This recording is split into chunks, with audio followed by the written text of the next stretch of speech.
let's be good with our children. And as parents, let us make it easy for them to obey us and to be good to us. We as parents, sometimes we expect our children to listen to us, but we are unreasonable.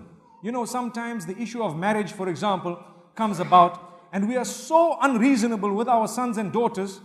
We don't want them to marry someone for some silly un-Islamic reason. And then we force them to marry someone whom they are not supposed to be marrying. They don't want. Daughter tells you, Dad, I'm not happy. I don't want. You say, you have to. You have to. You don't know how much goodness they've done for me. Come on, that's not Islamic. A woman is not there for sale, that you got to give her to those whom you owe money to. That was Jahiliyyah. That was the ignorance. Believe me, if you have imposed on your child that she marry someone whom she does not want to marry, you have committed a sin. And this is one of the reasons why the divorce rates are so high. People are telling us, no, it's because of love marriage. Wow.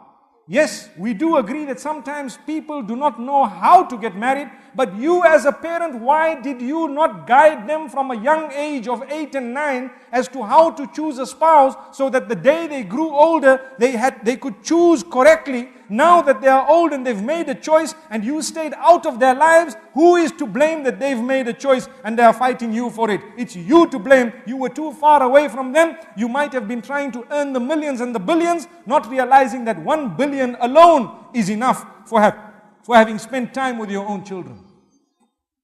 Wallahi, it's a difficulty. And with us, we don't like to listen to advice. Sometimes we don't like it. When it hits us, and it hits us hard at home, we still don't like to listen to advice. Let me give you an example of a man.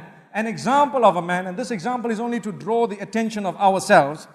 They say this man had his motorbike and he went out one day to sell the motorbike. So he passed his neighbor. Neighbor was an old man sitting outside. You know, old people, they like to sit outside in the sun and watch what's going on and so on. He says, oh my son, where are you going? He says, I'm going to the market to sell my motorbike, and I'm going to get so much money and I'm going to open a business.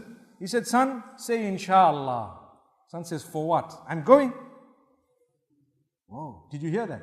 What was his statement? He says, son, say inshallah. What's the meaning of inshallah? If Allah wills. And Allah says in the Quran, وَلَا تَقُولَنَّ لِشَيْءٍ إِنِّي فَاعِلٌ ذَلِكَ غَدًا إِلَّا أَن يَشَاءَ اللَّهُ.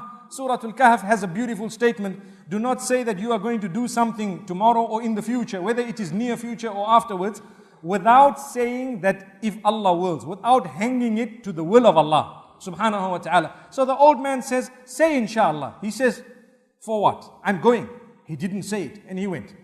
So he stood at that haraj, you know, that auction, and he waited with his motorbike for a long time, and people came, they showed no interest in his bike, and they were going, and the day was almost over.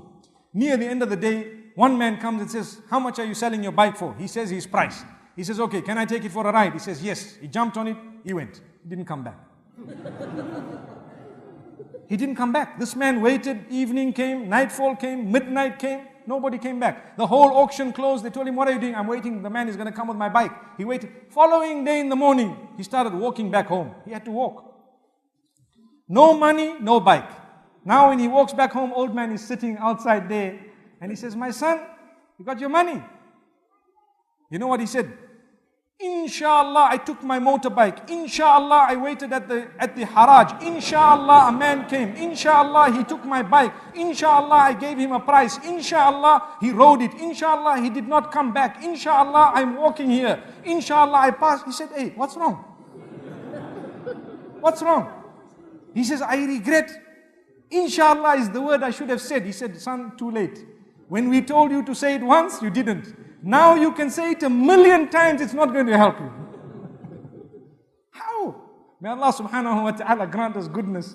May Allah open our doors. So we sometimes are just like that word, or like that person who didn't utter the word. When we are told something, we don't like to listen.